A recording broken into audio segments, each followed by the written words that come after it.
Good morning, everybody. Jerry from Skookum Milling and Woodworks here.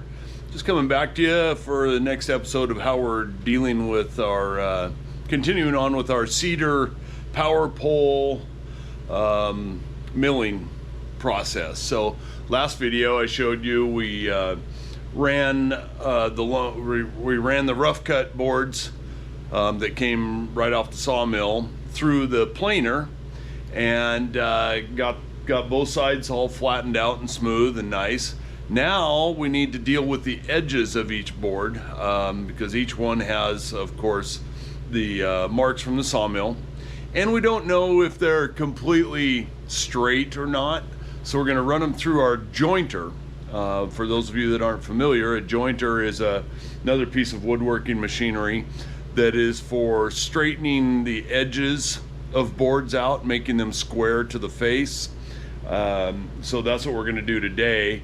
We're not so worried about being square to the face as much as we are about having them straight over their entire length, and I'll show you that in a second here, so that we can then put them on the table saw and rip them down into the proper widths that I want, which we've determined to be about 2 1/4 or 2 1/2. I haven't quite settled on that yet for the trim, for some trim work that we're developing. So yeah, so I'll show you here what exactly we've got set up, and yeah, and show you how this process is going to work, and we'll do some of it, and then we'll rip some of it down and try to reclaim the shop here a little bit. Okay, so stick with us.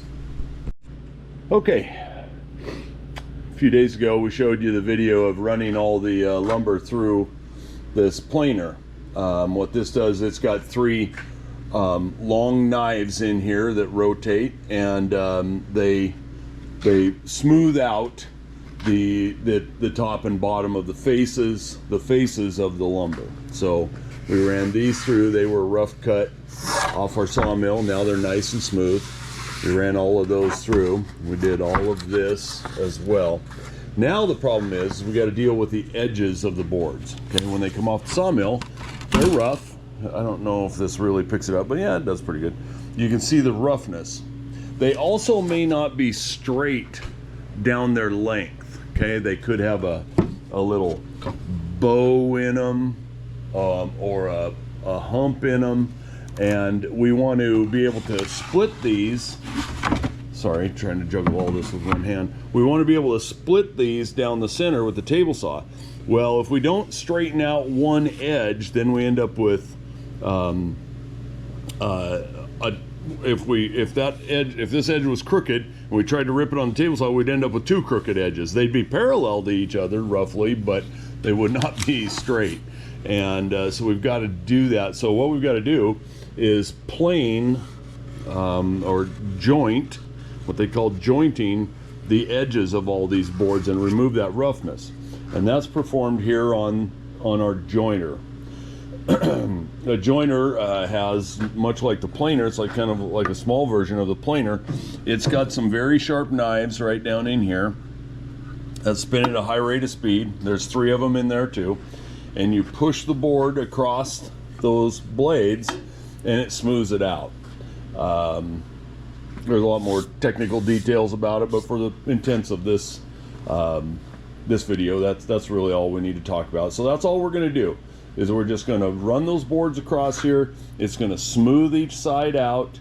Then we'll be able to put them on the table saw, which is buried underneath these stacks of lumber, and cut all these boards down to the proper thick or width that we want. So bear with me here, and we'll get set up, and I'll film some of this running across the jointer, and yeah, then we'll go from there.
got all of this stuff all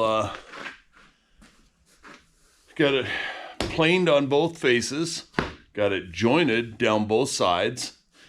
Now we're ready to go ahead and rip it into the width we desire. So we're going to do that obviously on our table saw here. And this table saw, it's actually two table saws made into one, or well, two table saws joined together. Can't really tell underneath here, but this is a 3 horsepower, 10-inch cabinet saw, Grizzly model. Had it about 15 years. Great saw. I love that thing. Over here, underneath this stuff, is my original, my very first table saw, which is an old standby Craftsman contractor model table saw that I bought brand new in about 92 or 93 or something.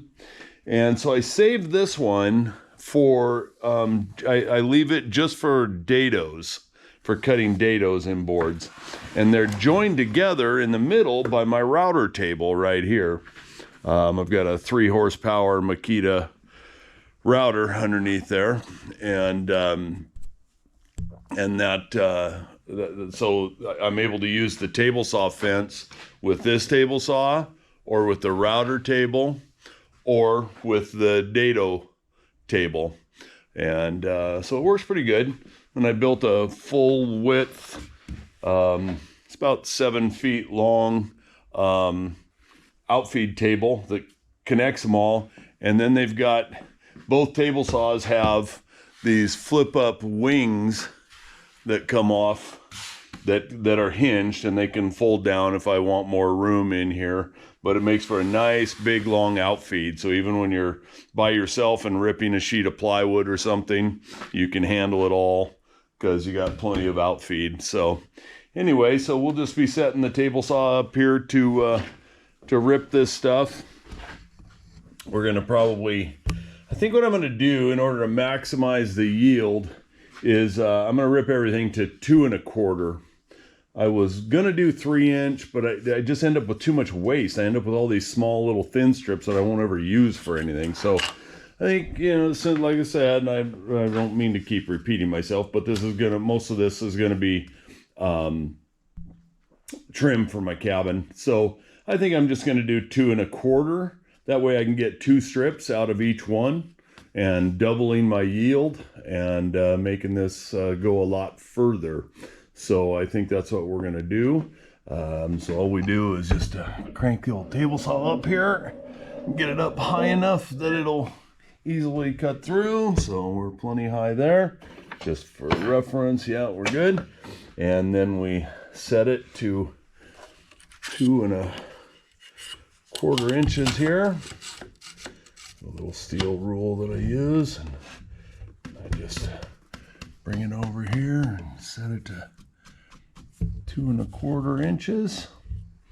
Lock that down, and we are good to go. So I think I'll go ahead and rip a few of these and see what they get. Now some of them I'm not going to get to, because like this one's got a big crack down it. Some of them were split right down the center, so I'll be lucky to get one out of them. So I'm just going to work around any defects that I can, like this, and you know, and some will be junk, some won't, and some will be short pieces, which I always got to have those too. So no big deal. So we're just going to see what we can come up with here and get this stuff stockpiled. So stick around.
Okay, and there you have it. So it's just a small stack, just some 6-foot boards. I still got all the 10-footers here to rip down, but these 6-footers, that's about 160 feet, lineal feet of 2¼ tight knot, oftentimes clear cedar trim work. So yeah, looking forward to putting that to work. Won't take long. I'm sure I've got more than enough just in these stacks to do my whole place. So then I'll have all sorts of boards left over for other projects, which will be nice. I really want to make some nice stuff out of this. So yeah, so anyway, that's another episode for us here. So once again, thanks for tuning in to Skookum Sawmilling. I hope you're enjoying this. Seems like we're getting a little more traffic on the page, and I hope that you are enjoying what you see. If you would be so inclined, please subscribe. Doesn't cost you anything. Just go ahead and subscribe and hit that like button on these videos. I'm trying to build up the viewership, and the more people see it, the more YouTube will bring it up to the surface. So I'd really appreciate it. This is not a money-making venture. I'm just having fun with it. And the more people that see it, the better. So once again, Jerry from Skookum Sawmilling and Woodworks. We'll see you next time.